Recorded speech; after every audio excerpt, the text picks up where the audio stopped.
Many believers today are silently confused. They prayed, fasted, believed, declared, and stood on Scripture. Yet the business collapsed, the relationship ended, the sickness remained, the door stayed shut, and the loss still came. Quietly, the heart asks, if my faith is working, why did this still happen? This is a truth the modern church often avoids. Faith does not exempt us from suffering. Faith does not cancel God's will. And faith does not always stop the cross. Somewhere along the way, we were taught that if faith is strong enough, nothing painful will happen. So when pain comes, we assume our faith failed. God disappointed us, or the enemy won. But Scripture tells a different story. The strongest believers often suffered the most, not because their faith was weak, but because their obedience was complete. Jesus walked in perfect faith. No one trusted the Father more deeply. Yet he was despised, rejected, and acquainted with grief.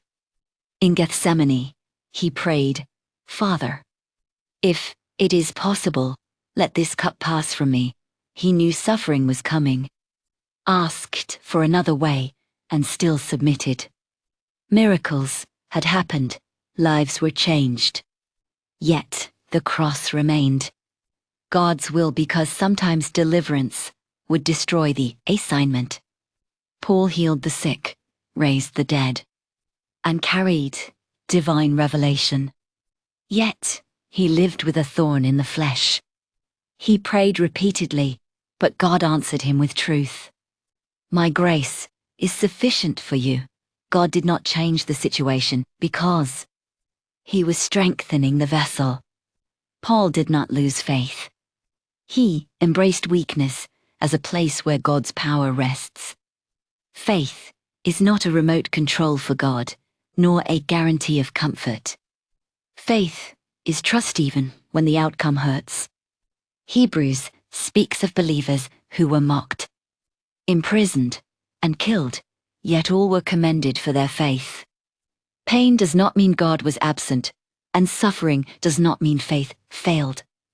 God's will does not always align with our comfort.